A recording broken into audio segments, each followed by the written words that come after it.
ادارہ اقصی آواز۔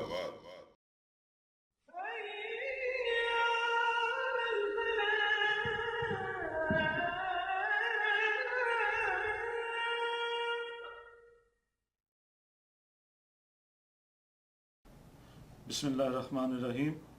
السلام علیکم ناظرین، ہماری خوش قسمتی ہے کہ آج اقصی آواز کے اسٹوڈیو میں ہمارے درمیان امیر جماعت اسلامی محترم سراج الحق صاحب تشریف فرما ہیں، اور ہم ان کو خوش آمدید کہتے ہیں۔ ہم نے اپنے ساتھیوں کی طرف سے جو مختلف سوالات موصول ہوئے تھے ان کو ترتیب دیا ہے، اور ہماری خواہش ہوگی کہ ہم امیر جماعت سے ان سوالوں کے جواب جو ہیں وہ حاصل کریں۔ امیر محترم، پہلا سوال یہ ہے کہ جماعت اسلامی ایک نظریاتی جماعت ہے، تو پھر اصولوں پر بار بار سمجھوتا کیوں کرتی ہے؟ جماعت اسلامی ایک اسلامی جماعت بھی ہے، ایک جمہوری جماعت بھی ہے، اور ایک ترقی پسند جماعت بھی ہے۔ اور جماعت اسلامی سمجھتی ہے کہ پاکستان اور عالم اسلام کی کامیابی صرف اور صرف اسلامی نظام میں ہے۔ ہمیں دائیں یا بائیں طرف دیکھنے کی ضرورت نہیں ہے۔ اس طرح اللہ ایک ہے، شریک نہیں رکھتا ہے، اسی طرح اللہ کا دیا ہوا نظام بھی ایک ہے، اس کا کوئی شریک نہیں ہے۔ اگر اللہ کے ساتھ لات اور منات اور عزا اور حبل شریک نہیں ہے تو اللہ کے نظام کے ساتھ بھی سوشلزم، کمیونزم، جمہوریت یا کوئی اور ازم شریک نہیں کرنا ہے۔ اگر اللہ بے عیب ہے تو اللہ رب ذوالجلال نے جو نظام دیا ہے وہ بھی بے عیب ہے۔ اگر اللہ انسان کے لیے اور ساری جہان کے لیے کافی ہے تو اللہ کا دیا ہوا نظام بھی ہماری انفرادی اور اجتماعی مسائل کے لیے کافی ہے۔ یہ ایک مومن کی حیثیت سے اور ایک جماعت کی حیثیت سے ہمارا عقیدہ ہے کہ کائنات کا بادشاہ اللہ ہے، اور بادشاہ کی بندگی اور غلامی کس طرح کرنی ہے نبی مہربان صلی اللہ علیہ وسلم نے اس کے لیے ایک شریعت دی ہے، وہ ہمارا اول اور آخر ہے۔ دوسری بات یہ ہے کہ کچھ اصول ہوتے ہیں اور کچھ تدابیر ہوتی ہیں۔ تو جماعت اسلامی نے ایک لمحے کے لیے اپنی منزل کو چھوڑا نہیں ہے، نہ اپنی اصول اور نظریات پر کبھی کمپرومائز کیے۔ البتہ تدبیر اور حکمت تو بدلتے رہتے ہیں، کبھی اونٹ پہ سواری، کبھی گاڑی پہ سواری، کبھی جہاز پہ سواری۔ تو اس کا مطلب تو یہ نہیں ہوا کہ آپ نے اصول چھوڑے ہیں، آپ منزل کی طرف جا رہے ہیں، خواہ جہاز پہ جائیں یا گھوڑے پر جائیں یا گاڑی پر جائیں۔ ہمارے ملک میں بھی جماعت اسلامی نے 1970 کے بعد پیپل پارٹی کے دور میں جو بھٹو برسر اقتدار تھے اور انہوں نے سوشلزم کا نعرہ لگایا تو ایک قومی اتحاد بنا، اور اس میں بھی آپ کو یاد ہوگا کہ اظہر خان بھی شامل تھے، مفتی محمود صاحب بھی شامل تھے، پیر پگاڑ صاحب بھی شامل تھے۔ تو اظہر خان تو اپنے جلسوں میں قرآن کو اٹھا کر نعرے لگاتے تھے کہ ہم اس نظام کے لیے ایک ہو گئے ہیں۔ تو اس اتحاد کا بنیاد بھی نظام مصطفیٰ تھا، اور اگر اس کے بعد IGI بنی ہے تو اس میں بھی جماعت اسلامی نے اس نظریے کو شامل کیا تھا کہ پاکستان میں قرآن اور سنت کی بالادستی۔ اس کے بعد اگر متحدہ مجلس عمل بنی ہے تو اس میں بھی بنیادی مقصد یہی تھا کہ عالم اسلام کی آزادی اور پاکستان میں آئین اور جمہور اور اللہ رب ذوالجلال کی دی ہوئی نظام کے مطابق معاشرے کو چلانا۔ تو ایک لمحہ بھی ایسا نہیں آیا ہے کہ ہمارے کسی ڈاکومنٹ میں ہم نے لکھا ہو کہ اب نظریات ختم اور وقتی مفادات ہمارا نصب العین ہے۔ نہیں، ہم نے کبھی نظریات پر کمپرومائز نہیں کیا ہے، اور اگر ہم یہ کام کرتے تو اگر یہ سیاسی بون اقتدار تک پہنچ سکتے ہیں تو ہم 100 بار اس سے پہلے پہنچ جاتے، لیکن کبھی بھی ہم نے اصولوں پر سودا بازی نہیں کی ہے۔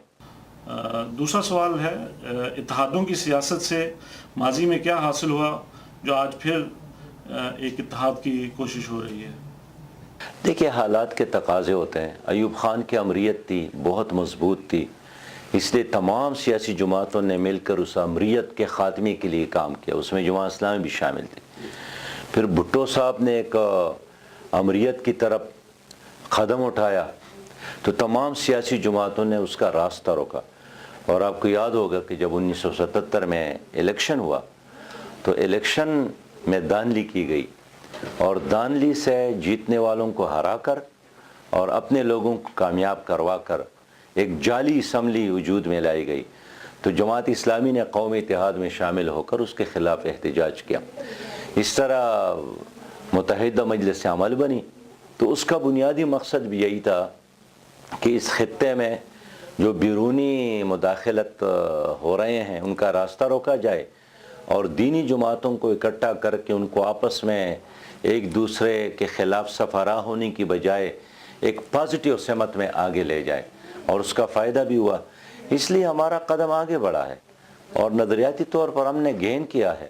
اب اگر ہمارے ملک میں ہر کوئی سمجھتا ہے کہ اسلام ایک مکمل نظام حیات ہے، اسلام میں معاشی نظام ہے، اسلام میں سیاسی نظام ہے، اسلام میں تعلیمی نظام ہے، اسلام کا ایک سماجی نظام ہے، اسلام کا ایک زرعی پالیسی ہے، اسلام کا ایک صنعتی پالیسی ہے، اسلام کا ایک بلدیاتی پالیسی ہے، اسلام ایک کلین اور گرین پاکستان بنانے کا ایک پورا پلان اور پروگرام رکھتا ہے، میں سمجھتا ہوں اگر ہر کوئی یہ بات کہتا ہے تو اس میں ہماری کامیابی ہم اس کو سمجھتے ہیں۔ میرے محترم، اگلا سوال جو ہے وہ یہ ہے کہ پنجاب میں جماعت کی اس قدر عدم اطمینان بخش صورتحال کی کیا وجوہات ہیں، اس کا ذمہ دار کون ہے؟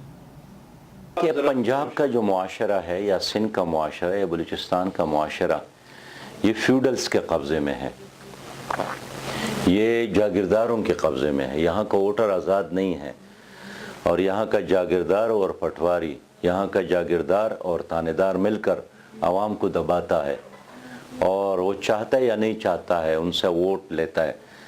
اس لیے جماعت اسلامی میں چونکہ ساری دیانتدار لوگ ہوتے ہیں، اسی طرح وسائل جس طرح آج کل لینڈ کروزر اور ہیلی کاپٹر کی سیاست ہے، وہ ہمارے ورکرز کے ساتھ اس طرح نہیں ہے، بلکہ ہم تو اپنی امیدوار کو پوسٹر بھی ہم دیتے ہیں، ان کی گاڑی میں تیل بھی ہم ڈالتے ہیں، حتیٰ کہ کامیاب ہو جائے تو گھر میں تقسیم کرنے کے لیے مٹھائیاں بھی ہم رکھ کے دیتے ہیں۔ تو اس لیے جماعت اسلامی بحیثیت مجموعی ایک اپنے رفتار سے آگے بڑھ رہی ہے۔ اس وقت میں آپ کے علم میں لانا چاہتا ہوں کہ ہم نے حلقوں کا انتخاب بھی کیا ہے، امیدواران کا چناؤ بھی کیا ہے، اور ایک پنجاب میں سٹیٹس کو توڑنے کے لیے جو موجود ہے، جو مسلط ہے، ان کو چیلنج کرنے کے لیے ہم نے یوتھ کو موبلائز کرنے کا پروگرام کیا ہے۔ جے آئی یوتھ کے نام سے اب ایک پارٹی کے اندر یعنی جے آئی یوتھ کے اندر ایک الیکشن ہو رہا ہے، تو ایک مرحلہ اس کا مکمل ہوا خیبر پختونخوا میں، پھر دوسرا، اور اس وقت تقریباً وہاں 6 لاکھ سے زیادہ نوجوان جے آئی یوتھ سے وابستہ ہو گئے۔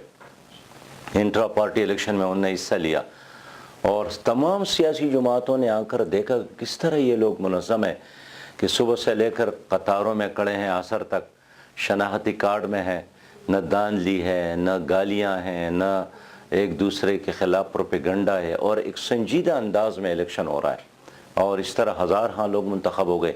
تو اب اگست کے مہینے میں انشاءاللہ پنجاب میں بھی ایکسرسائز ہو رہا ہے۔ تو ماضی میں ہم نے بہت کچھ سبق حاصل کیا ہے، انشاءاللہ اللہ پر امید ہے کہ ہمارا کارکن جس جذبے میں ہے اس وقت، تو یہ سٹیٹس کو ہم توڑنے میں کامیاب ہو جائیں گے۔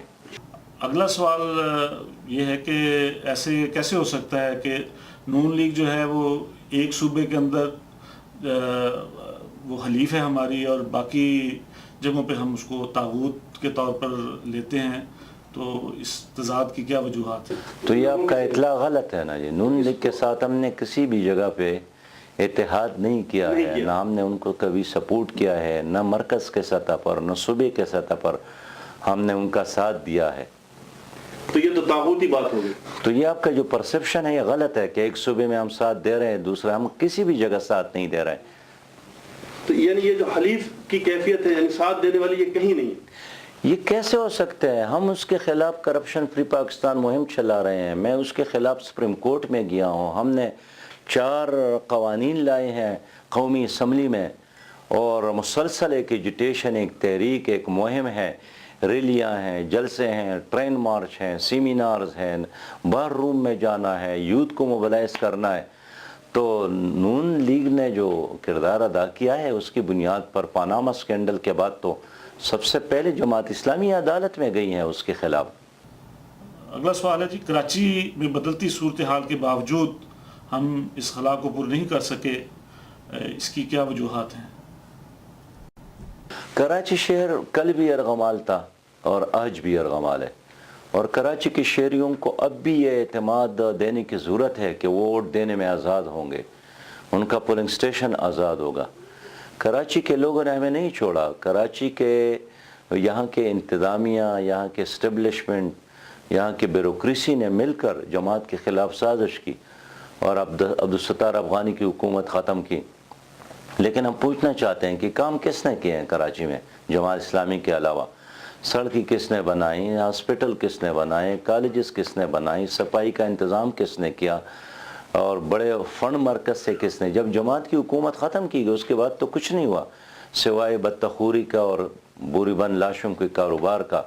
اس لیے جماعت اسلامی ہی کو یہ کریڈٹ جاتی ہے کہ اس نے اس شہر کو شعور بخشا ہے۔ میں آپ کو یقین دلاتا ہوں کہ کراچی کی گلی اور کوچوں میں جماعت اسلامی ایک بڑی طاقت کے طور پر موجود ہے، اور آئندہ الیکشن میں یہ طاقت آپ کو نظر آئے گی۔ ناظرین محترم، آپ ہمارے ساتھ رہیے گا، ہم ایک بریک کے بعد دوبارہ حاضر ہوتے ہیں۔ امیر جماعت سے ہم باقی کے سوالات بریک کے بعد کرتے ہیں۔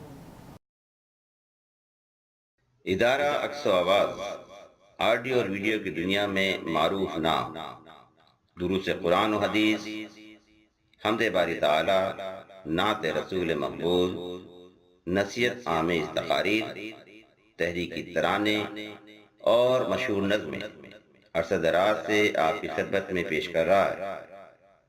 دعوت و تبلیغ کے لیے ادارہ عکس و آواز ایک منفرد انداز کے ساتھ۔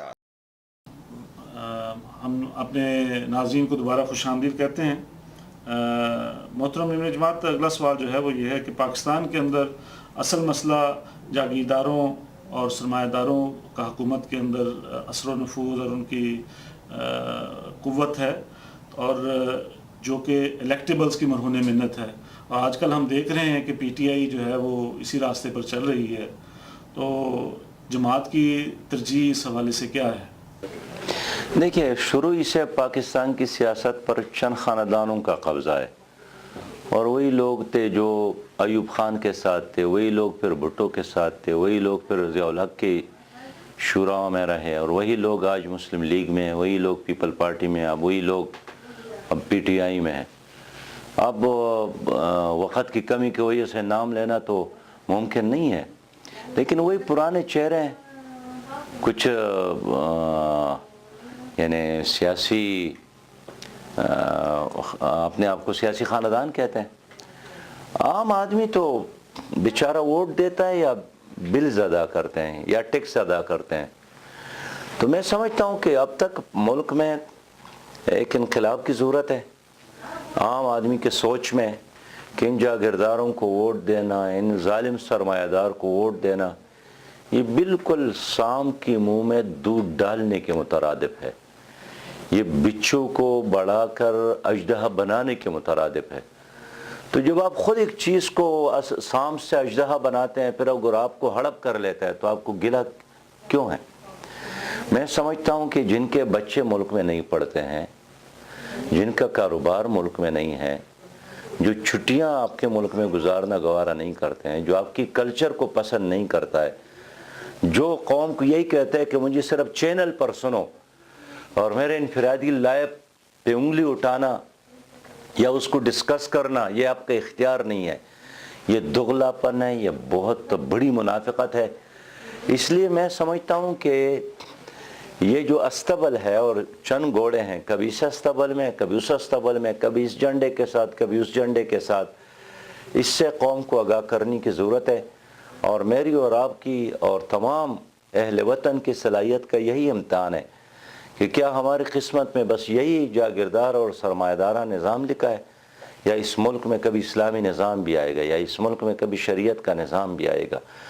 تو یہ لوگ تو شریعت اپنے راستے میں رکاوٹ سمجھتے ہیں، اس لیے کہ ان کے ساتھ حرام کی کمائی ہے، ان کی جائیدادیں حرام کی ہے، یہ ایسٹ انڈیا کمپنی کا ایک تسلسل ہے، اور عالمی اسٹیبلشمنٹ ان کے پش پہ موجود ہے، عالمی اسٹیبلشمنٹ کا غلام میڈیا ان کی پش پر موجود ہے۔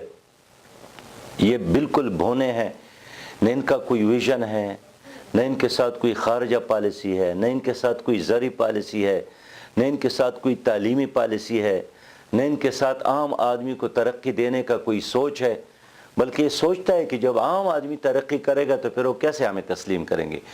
اس لیے قومی جذبے کے ساتھ اس عنصر سے نجات کے لیے جہاد کرنے کی ضرورت ہے۔ اور ہمارے ملک میں اگر جمہوری کلچر ہے تو ٹھیک ہے، بندوق اور ڈنڈے اٹھانے کی ضرورت نہیں ہے، لیکن ووٹ غریب کی طاقت ہے، ووٹ عام پاکستانی کی طاقت ہے۔ اس طاقت سے ہمیں اس سٹیٹس کو توڑنا ہے۔ تو اپنے ووٹر کو شعور دلانا ہے کہ 200 روپیہ لے کر اپنے ووٹ کو نہ بیچے، اپنی ضمیر کو نہ بیچے، اس لیے کہ ووٹ آپ کا ایمان ہے، ووٹ آپ کی ضمیر ہے، ووٹ آپ کی گواہی ہے، ووٹ آپ کی شہادت ہے۔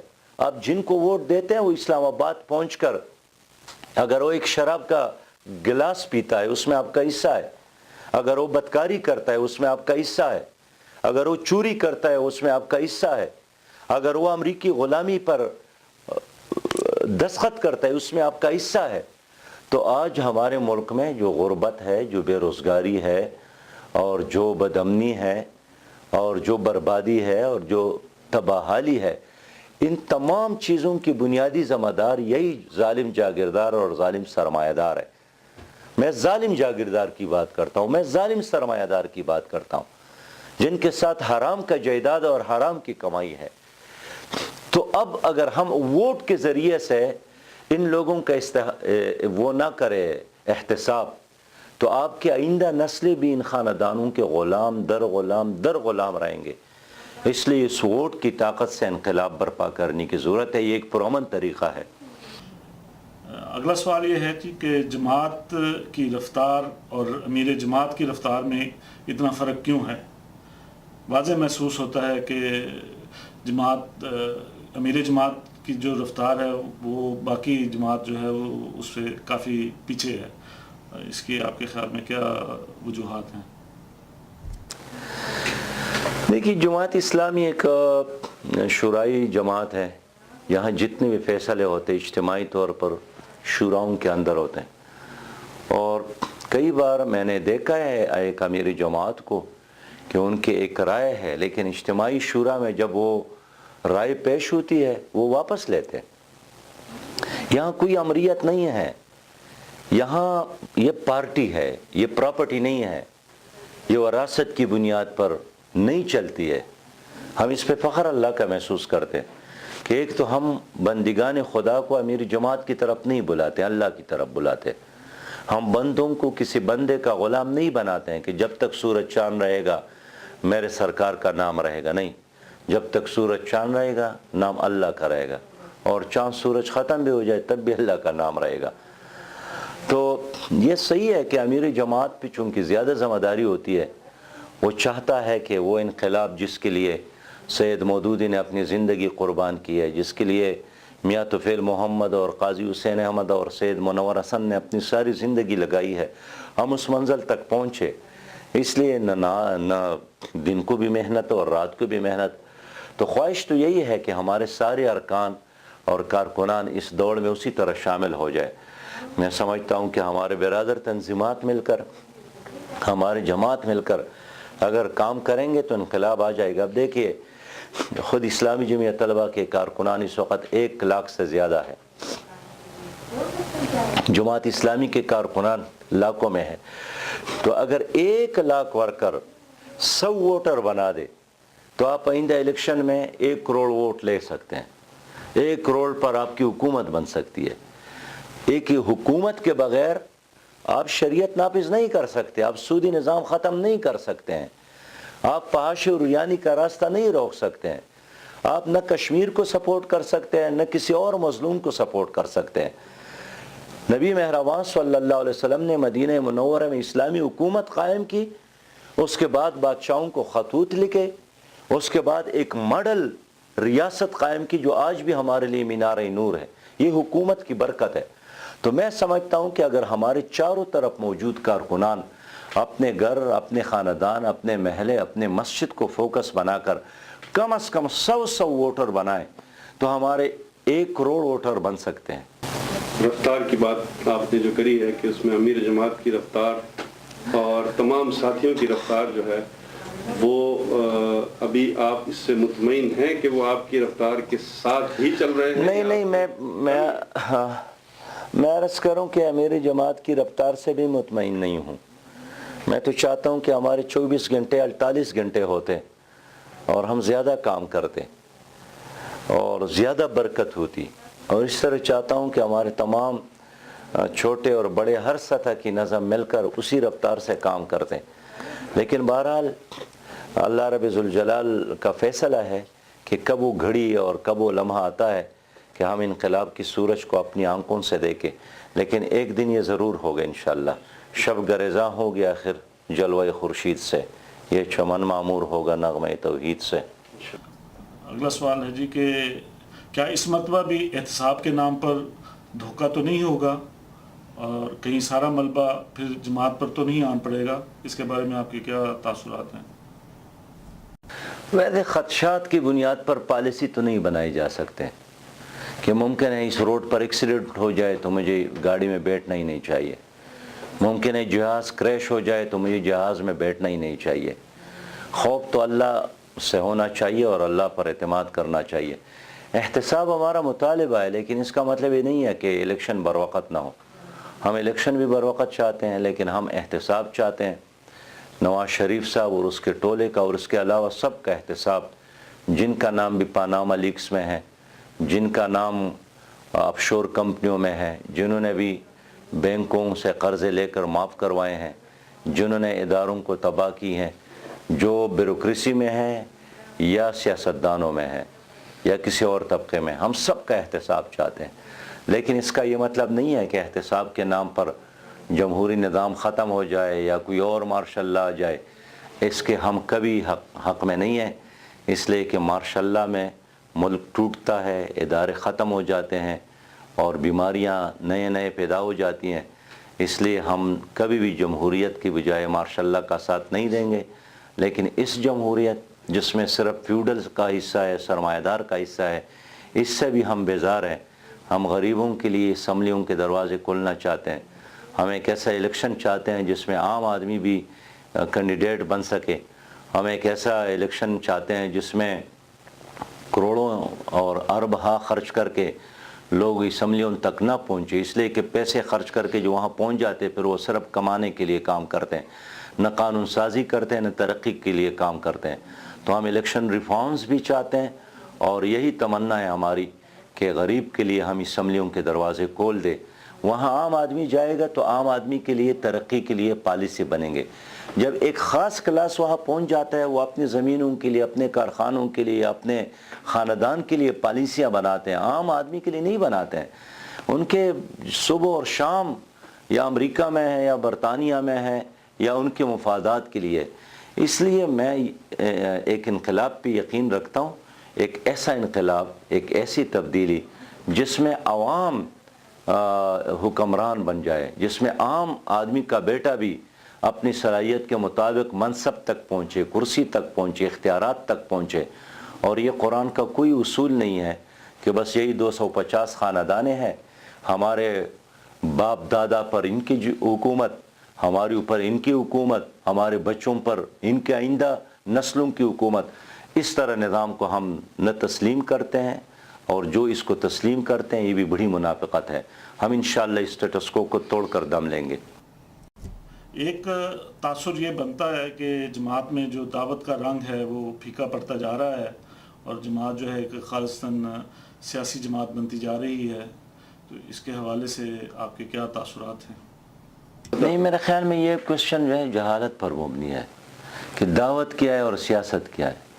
میں تو کہتا ہوں کہ سیاست تو دعوت کے بغیر ہو نہیں سکتی. اگر آپ لوگوں کو اسلامی نظام کے لیے تیار کرتے ہیں، ووٹر بناتے ہیں، سپورٹر بناتے ہیں اور لوگوں کے دلوں میں یہ بات ڈالتے ہیں کہ تمہارے انفرادی اور اجتماعی مسئلے کا حل اسلام ہے، تمہاری غربت کا حل، تمہاری مہنگائی کا حل، تمہاری بے روزگاری کا حل، تمہاری کرپشن کے خاتمے کا حل، تمہاری لوڈ شیڈنگ کا حل وہ اللہ کے دین میں ہے. رب ہے جس نے آسمانوں کو اٹھایا ہے، زمین کو فرش بنایا ہے، پہاڑوں کو گاڑ دیا ہے، سمندروں کو چلایا ہے، چاند اور سورج اور ستاروں کو روشنی بخشی ہے. آپ کے لیے شہد کو میٹھا بنایا ہے، آپ کے لیے نمک کو کڑوا بنایا ہے، آپ کے لیے پانی کو نرم بنایا ہے، آپ کے لیے لوہے کو سخت بنایا ہے. تو ایک رب نے اتنا سب کچھ کر کے اپنی مخلوق کو پھر ان چند لٹیروں کے رحم و کرم پر چھوڑا ہے کہ اب اس کے لیے قانون یہ بنا لے اور تعلیم یہ بنا لے اور معیشت یہ بنا لے. نہیں، جس رب نے آسمانوں کو اور زمینوں کو، پہاڑوں کو اور سمندروں کو پیدا کیا ہے، اس نے میرے اور آپ کے اور آئندہ نسلوں کے لیے ایک نظام دیا ہے اسلام کی صورت میں، قرآن کی صورت میں. یہ لوگ کہتے ہیں کہ قرآن کو اٹھا کر الماریوں میں بند کریں. ہم کہتے ہیں کہ نہیں، ہم قرآن کو عدالتوں میں بھی رکھیں گے، ہم قرآن کو ایوانوں میں بھی لائیں گے اور قرآن کی نور سے اپنے ملک کو منور کریں گے. محترم امیر جماعت، آج کی نشست کا ہمارا یہ آخری سوال ہے کہ آپ ہمارے ناظرین کے لیے اس حوالے سے روشنی ڈالیں کہ کے پی کے میں اپنی ٹیم کی کارکردگی کے حوالے سے آپ کے کیا تاثرات ہیں اور آپ کیسے دیکھتے ہیں کے پی کے میں ہمارے جو کنٹریبیوشن ہے وہ کیسا ہے، اور ہم اس کو آئندہ انتخابات کے حوالے سے کیسے دیکھتے ہیں کہ اس میں ہمارے لیے امید کے کیا پیغامات ہیں؟ خیبر پختونخوا میں ہمارے 6 ممبران ہیں اور ایک خاتون ممبر ہے. ہمارے 3 وزراء ہیں. ایک لوکل گورنمنٹ کے منسٹری ہمارے ساتھ ہے، وزارت خزانہ ہمارے ساتھ ہے، اور عشر اور زکوٰۃ اور اوقاف کی منسٹری ہمارے ساتھ ہے. ہم دعوے کے ساتھ، اللہ کے شکر کے ساتھ کہتے ہیں کہ الحمدللہ ہمارے ان تینوں محکموں نے جو کارکردگی دکھائی ہے، اصل میں وہی کارکردگی خیبر پختونخوا کا حسن ہے. میں نے پہلے بجٹ میں وزیر خزانہ کی حیثیت سے اعلان کیا تھا کہ ہم خیبر پختونخوا اور خاص کر پشاور کو کلین اور گرین شہر بنائیں گے. میں نے پھر امیر جماعت کی ذمہ داری آنے کے بعد استعفیٰ دیا. میرے بعد عنایت اللہ خان صاحب وزیر بن گئے. لیکن الحمدللہ اب آپ جائیں تو ہماری اس ویژن کے مطابق آپ کو پشاور ایک کلین شہر ملے گا اور ایک گرین شہر ملے گا.